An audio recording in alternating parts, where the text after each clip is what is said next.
Olá, esse trabalho é referente ao curso de Licenciatura em Pedagogia e Educação Profissional e Tecnológica EAD do Polo Pirajussara, ofertado pelo Instituto Federal de Educação, Ciência e Tecnologia de São Paulo.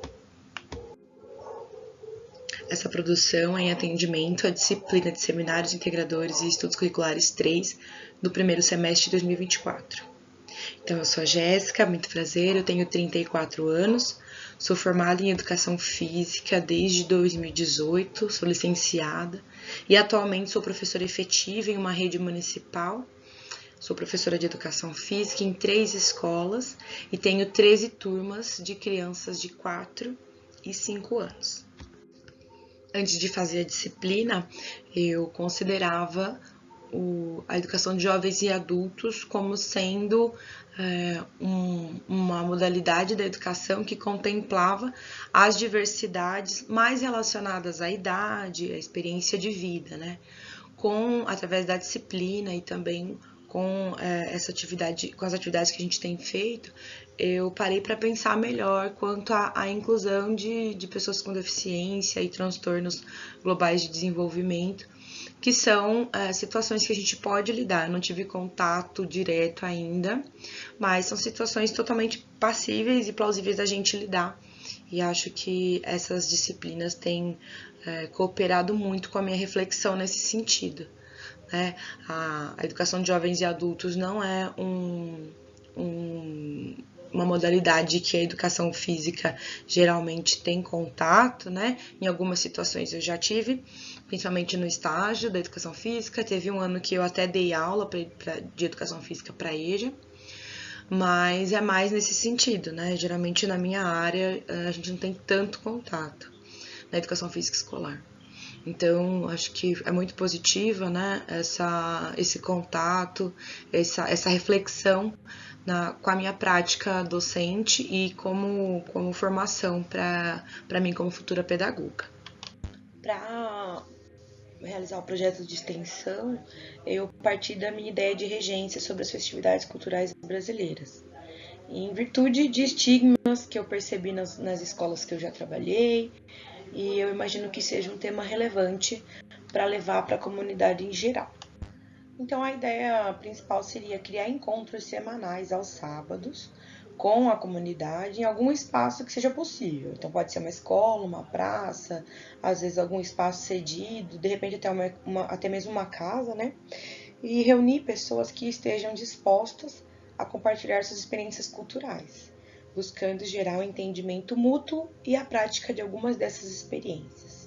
A mediação da universidade estaria envolvida em apresentar dados e informações sobre os temas, focando em mitigar preconceitos.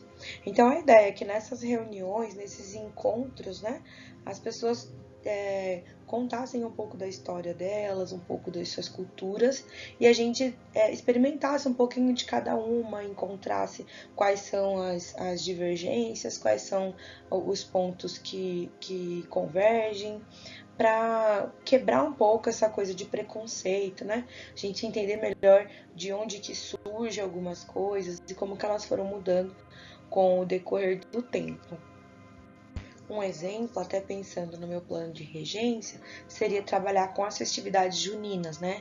Então, pensar no contexto histórico, romper com a ideia estritamente religiosa, que tem gerado muito preconceito, muito estigma e até mesmo situações constrangedoras para as crianças nas escolas, para as professoras, né? Situações bem difíceis. Então, relacionar com as tradições que vieram anteriormente à tradição religiosa, adaptação religiosa, né?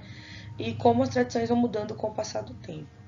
Então, pensei em se tratando da festa junina, produzir as comidas típicas da festa, ensaiar uma quadrilha, refletir sobre o estereótipo caipira, atentar para as músicas, né, para o forró, para como isso foi chegando no sertanejo, até mesmo podendo discutir, né, sobre as músicas ouvidas atualmente, a como as quadrilhas juninas têm se rendido a algumas modinhas, né, de danças como o TikTok e outras influências, relacionar as realidades dos integrantes e das integrantes, que muitas vezes podem já ter tido experiências com esse tipo de festividade. Então, por exemplo, eu tenho uma criança que é da Bahia, e ela contou como que é lá, como que é chamado, quando eu fazia alguma atividade relacionada, falar, isso tem lá, ou lá é diferente. Então, trazer as realidades das pessoas para a experiência, né? Tá, mas e aí a inclusão? Onde que entra no meu projeto, né? Apesar de eu achar, né, que todas as atividades do projeto que poderiam acontecer tem a possibilidade de inclusão, seja por todo, né, pensando no desenho universal, seja por todas as necessidades diferentes que as pessoas possam ter, é importante pontuar algumas possíveis necessidades de adaptação em caso de contar com participantes que necessitem, como pessoas com deficiência, pessoas com transtornos globais de desenvolvimento, né? Então, realizar leituras compartilhadas em voz alta podem contribuir com participantes com deficiência visual, além de também atividades ampliadas. As libras ou legendas nos materiais exibidos, em caso de pessoas surdas.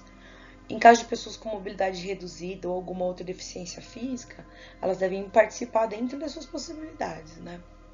Então, o mais efetivo dentro do projeto, eu penso que seria acolher as diferenças e promover ações com as potencialidades de cada pessoa. Não abrir mão das potencialidades de cada pessoa. Bom, pessoal, eu agradeço para quem assistiu até aqui.